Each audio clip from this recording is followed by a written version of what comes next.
Hi, I'm Tim. Welcome to our channel, and thanks for logging on. If you enjoy these videos, do me a favor and subscribe to our YouTube channel right here at Watchbox Reviews.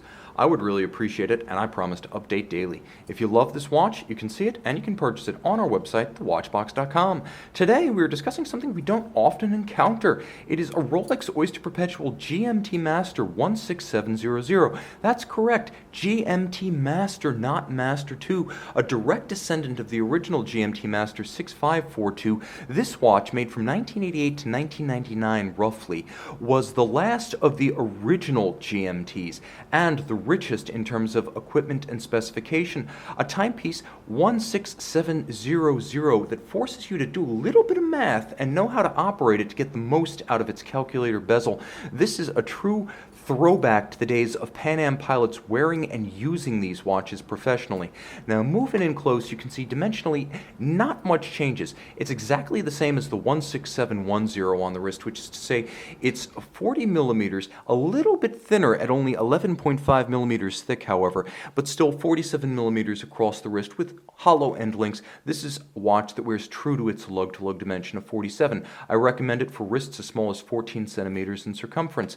The timepiece features a Rolex bracelet, and the one we're looking at is reference 78360 with 501B end pieces. You can see the end pieces, 501B. You can see the interior of the clasp with all of the associated codes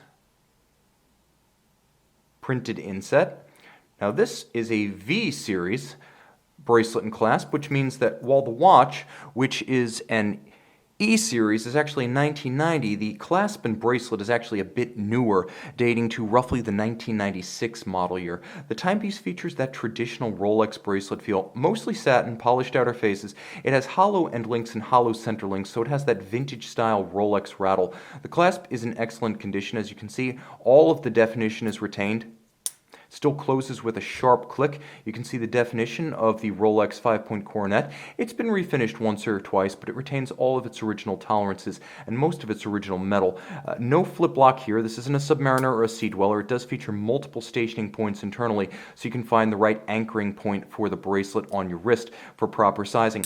It features a snap closure, and jumping back to the case, you can see the lugs are reasonably full. This timepiece still retains evidence of some of its original factory-laid bevels on the flanks of the lugs, and there's no protrusion of the spring bar ends from the lug profiles. So this watch still retaining most of its original definition, some of its original bevels, and most of its original metal. You can see the hoods of the lugs of satin finish, the flanks thin and high polished. Now, jumping back to the case and the dial and the bezel, you can see that the watch does feature that original GMT master logic. There is no Master 2 script.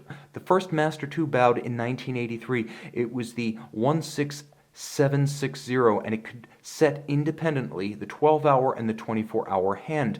In general, you would be able to set 2 time zones and then use the bezel to calculate a third. Here, you set 1 time zone and you use your local airport or port of entry GMT offset to offset from GMT, which we're assuming you have set on the watch, and then you will find the local time. Now, this watch features some later upgrades, including a replacement bezel insert with Pepsi style blue and red. It also features a gloss style dial with white gold indices graced with luminova and white gold hands to match. So this watch did at some point receive a service dial with luminova rather than the original tritium. It's not quite as original, but on the other hand, it's a much more usable watch in the night, and you will see a lume shot at the end.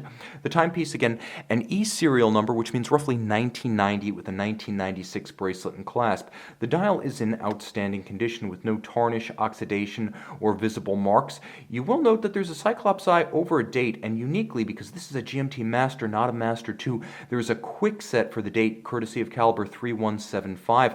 100 meters water resistant. The watch features that 3175 caliber, 31 joules, automatic, 45 to 48 hour power reserve, 4 Hz beat rate, full balance bridge, overcoil hairspring, and a free sprung balance. It is both tough and highly resistant to positionally induced timing deviation, which is to say the watch is able to keep good time in any position, which is one of the reasons it has earned a COSC chronometer certification. You have both that unusual quick set date and a hacking seconds function, so you can dial this watch in and set it quite precisely.